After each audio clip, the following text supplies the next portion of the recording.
Hey gang, Jose with Humboats and Travel, bringing you another day of the commissioning of the Catalina 445. See behind me today they're going to step the mast. So this should be pretty interesting. Let's take a look. You can see they have the big crane with the extension, and they have the mast already prepped. So what they're doing now is kind of securing the lines and the rigging, and then putting hooking up the crane so they can lift the mast and then control it, and as they spin it around to get it over the boat. So it's going to be interesting because they have three boats on that side. So I don't know if they're going to come around this way and we go around the cars on this side over the top, or they're going to kind of go straight up, slide it, and then lift it over the boat. So we'll see what happens. Over there at the top, gentlemen, you see right there, that's Ted Wyrack of Innovative Marine Services. He's the marine rigger that's been working on the boat. And the other folks are the folks here at Sneed Island Boat Works. So they're getting kind of things ready. So this should be pretty interesting today. I wish I could be a little closer, but I'm not allowed. This is kind of a high-risk hookup. Now, this side here is the top of the mast. That down there is the bottom of the mast. You can see where the radar is. They have the sling above the radar. So Ted now has to go up on the boat, and as they lift the mast, they have to bring it within inches of the base so they can run all the wire through it and hold it there before they set the mast on the mast plate. So that should be pretty cool. I wish I could be up on top of the boat to record that. I have three guys guiding the lift process. They have all the rigging attached, all the wires, the lines, everything is attached to the mast. So they have to carefully raise it so it doesn't get caught up on any of the equipment they have here. You can see Ted's already at the top of the boat getting things ready. Now, the other thing they have attached already is a roller furler, so they have to be careful that they lift the mast completely so they don't drag. And they secure a line to keep the sling from sliding up as they're lifting the mast.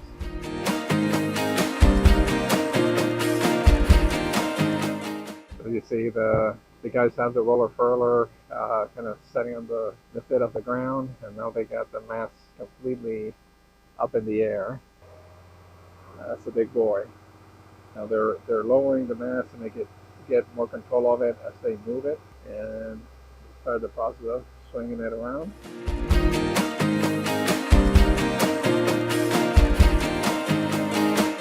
Be very careful not to scratch the mast. Every time the crane goes up, they have to lower the mast again so they can keep control over at the base. Slow and steady process. That's kind of how they do it to make sure nothing gets hurt, nobody gets injured, and they get the mast to its proper position.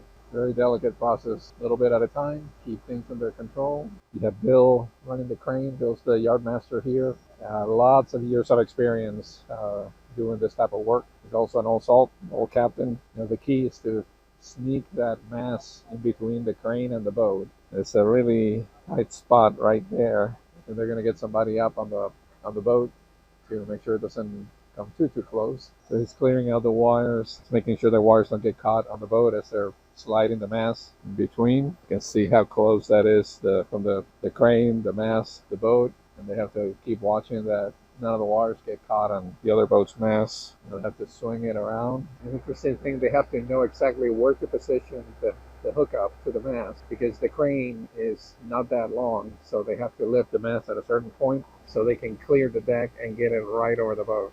Otherwise, they would have to bring the mast back down and slide that line down in order to be able to lift the mast higher up. So a lot of planning goes into this process. The setup is making sure they don't get too close to the boat with all the wires and the cables and the lines. They're slowly lifting the mast up to get it above the stanchion and the safety lines to get it into position. You've seen the handoff from the guys on the ground to the guys on deck. Now everybody has to get up on board, because as they set the mast down, they have to hook up all the lines, the shrouds, the forestay, backstay. Here goes step one. I'm going to start lining up the mast base with the mast.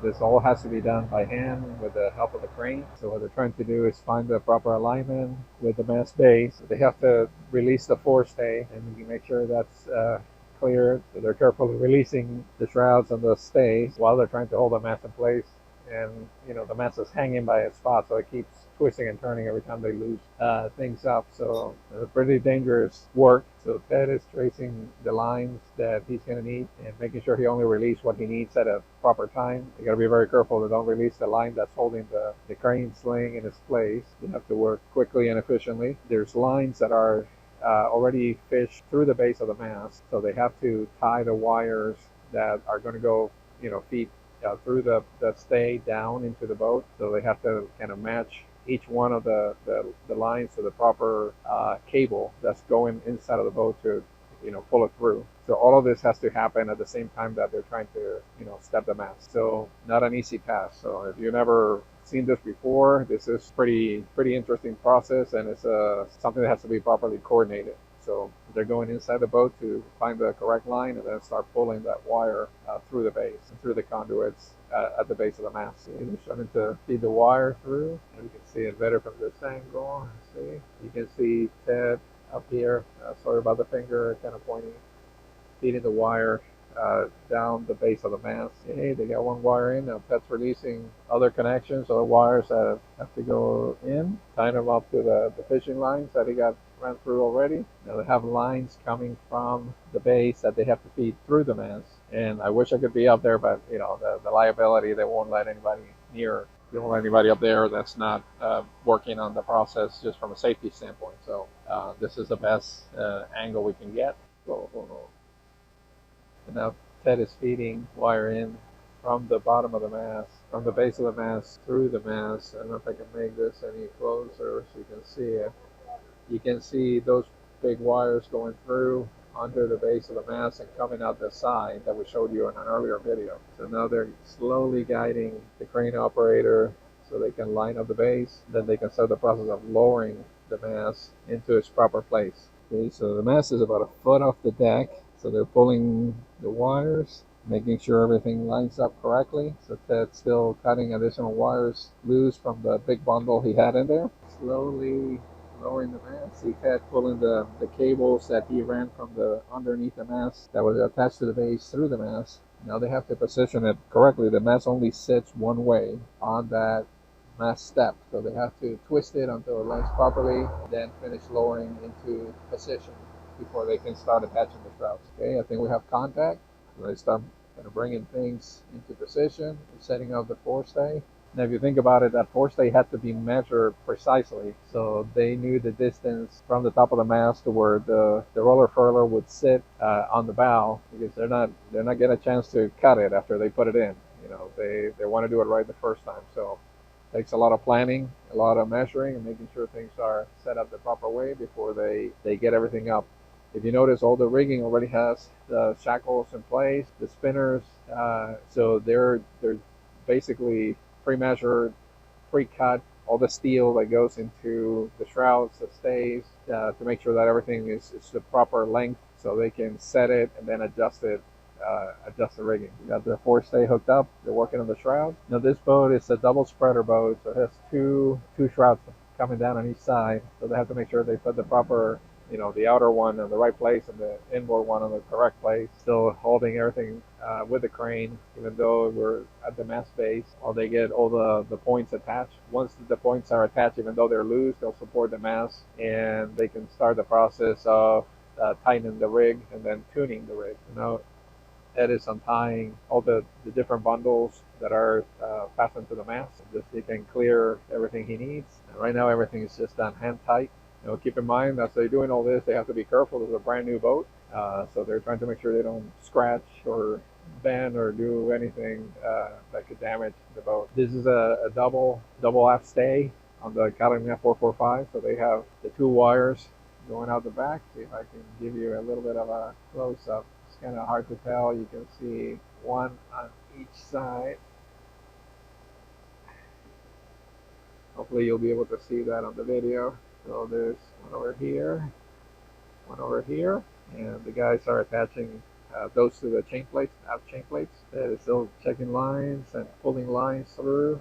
I start attaching the outstay. So one of the things they're doing now is starting to pull the mast back. So the mast is attached on the sides, on the front, and they're pulling it back now so they can attach the back stays to the proper chain plate. And pretty soon, once they have everything attached, they'll be able to loosen up the crane and have the mast seats completely on its base. Using the crane to assist moving the mast back. You see how the forward stays now has more tension on it. The shrouds have more tension. So with the crane, they move the mast back so they can finish hooking up the aft stays. Supervising all of the work, we have Ed here with us. Morning, Ed. Good morning. How's things going today? It's just about perfect. It's a nice sunny day here in Florida at Sneed Island Boat Works in Palmetto, Florida. We're stepping the rig on this brand new 2023 Catalina 445. And this is always a kind of a delicate operation, but the crew here are experts, great experience, and really good equipment.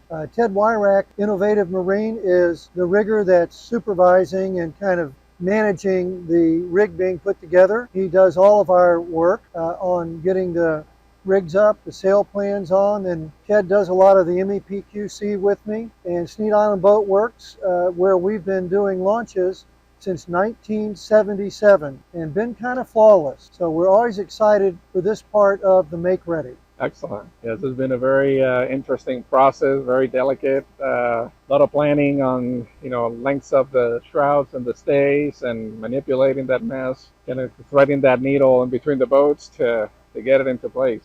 Very interesting. It would have been fun to watch it from the top, but I know they would never let us sit up there and watch. So there could be a couple of insurance problems with that. Yes. So let's take another look here. So the guys are kind of trying to complete the adjustments. So they're opening up all the turnbuckles right now. When they get them all open, they'll attach them, they'll pin everything, and they'll kind of rough tune the rig, very rough tune. After this, what happens is, and you can see the boat's been bottom painted, the barrier coat has been installed, the boat's now bottom painted, the underwater lights have been installed, the 4-blade max prop has been installed. So what happens next is the boat will go in the water. I'll bring it to Regatta Point Marina here in Palmetto, Florida.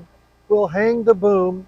We'll install the boom, the boom vang, and then we will go ahead and bend on the sails. And that'll be a few days from now, and that'll be part of the next installment of this From the Truck to the Owner Make Ready series of videos. So when will the boat be splashed? Likely in the next day or two. Okay. There'll still be a little bit of work to do before we splash it, and then we'll launch it here at Sneed, and then I'll drive it the 3 miles down up the river, up the Manatee River, to Regatta Point Marina. And we have a slip there waiting for the boat. Excellent. So now they can safely retrieve the crane, secure it, and move it away from the boat, and then the rigging process will continue. They have to be careful as they bring that down so they don't catch the boom on any part of the rigging. Lifting up the jack supports. This is a world-class operation here. Guys know, they're highly experienced. They know how to handle all of this situations and equipment. So now the guys are still grabbing each one of the components, the lines, the halyards, bundling them from the mast and running them to the proper place. So as many of you may or may not know, Florida is kind of the capital of lightning strikes. We have more lightning strikes than shark bites in Florida, and we're the leaders on shark bites too, I believe, in the whole country. So I guess as things change over time, the industry is looking at ways to, one, protect the safety of the boat owners, but insurance companies are also looking for a way to minimize damage when we have those types of incidents. So that's a very prudent thing to do. So if you notice on the masthead, there's an ion dissipator, or what we call a bottle brush, and that sheds the static buildup from developing on the masthead, which makes the boat a less attractive target for lightning. And we don't know that the insurance companies are mandating that at this point, but we don't want to take any chances. So we're going to start putting those on all of our boats. Just another way to guard against lightning strikes here in Florida. Well, the guys are still doing the final touches. Boat looks beautiful. Bottom paint on the boat looks like it's 100% complete. So everything's looking very nice. Hey gang, so I have Ted Wyrick here from Innovative Marine Services. He's our rigger. So we're going to talk about from his perspective. He's up on the rig doing all of the work and get his thoughts on how things went and how complicated of a process this is. So Ted, this is one of many, many, many, many mast steppings you've done in your life. How did this one go? Not as quickly as normal because we have an unusual amount of electrical wires, and some of them had to be passed through the deck of the boat and down below because of the higher frequency. There's no splices allowed in the cabling, so we had several routes we had to do as we were lowering the mast. So there was quite a bit to keep track of. As far as putting it down, the marina does a great job with the crane. Just as far as moving around, moving slowly, and everything fits well. And right now, once the mast is on the step there, I have to go around and adjust all the turnbuckles. Typically, I have to play with the headstay length, which means disassembling the furler to get to the adjustment and get the rake, what they call the rake of the mast, which is the angle fore and aft correct, and then tighten it up, and then we'll make all the electrical connections inside the mast. We'll pin all the turnbuckles. Then we'll hang the boom, and then after we hang the boom, we'll have to put the main sheet and all the lines to adjust that. And so there's quite a bit goes on after this thing's up in the air. What happens next is you'll hang the boom to. Well, first I'll secure the rig. I'm going to secure the rig so it's safe. I'm going to pin everything, tighten everything up, pin it, and then we'll get some help, come back again, get the boom up, and we'll place the boom on the mast, and then make all the connections, the topping lifted holes, and get the boom vang put in place. There's a fixed boom vang which holds that boom up in this particular boat, but all that has to happen. First I want to get the rig secure and get all the wires connected and out of the way, because inevitably somebody will step on the electrical wires that are all hanging out of the side of the mast right now. So we have to make those connections, clean everything up, get the boat sort of put back together a little bit. I have floorboards up down below where we're pulling wires out, so we're going to spend a little time getting all of that done. And then the crew will come by, a couple of guys give me a hand, and we'll, as I refer to it, hang the boom and then continue with the process. Then after that, the boat will be launched here at Sneed Island Boat Works. I'll drive the boat back to Regatta Point Marina, and Ted will continue his work at the marina until all the custom work, all the nav electronics, all of that has to be proven, and we'll start an extensive mechanical, electrical, and plumbing MEP QC on the boat. All right, so I'm going to do a quickie walkthrough here before we leave, just to show you the progress of everything that's been done or still in progress of being done. Like I said, there's a lot of work that's taken for granted on things that have to get done for commissioning of a boat, and hopefully this is helping you learn a little bit more about the process. So let's take a walk. So the bottom has been painted, and this is the bow thruster. The bow thruster is painted. The blades are painted. The prop on the bow thruster. All of these things are not easy tasks to do. Painting around the transducers, the work came out flawlessly. Everything looks beautiful. You can see the underwater lights. They get a halo ring around them. Basically, they paint them without painting the light itself. The propeller, a brand new max prop, 4-blade. It looks like it's been treated with either VLOX or prop speed. I think it's what it's called. Looks fantastic. Fillers painted. So we're gonna get up on board real quick. Now really quick, you can see the connection points for the aft stays. This one that hasn't been connected yet, that is gonna come in and do some of that work. And here, the cabin, you can see there's floorboards are lifted. They have wire running through. As Ted was mentioning, some of this wiring has to be a single wire run. It cannot be a connection. So they have to feed the wire all the way through. So you can see the mast base, you still have a lot of wiring left to do. And if we look up the mast, what you see right there is a cellular antenna. And that antenna requires a wire going straight to the router.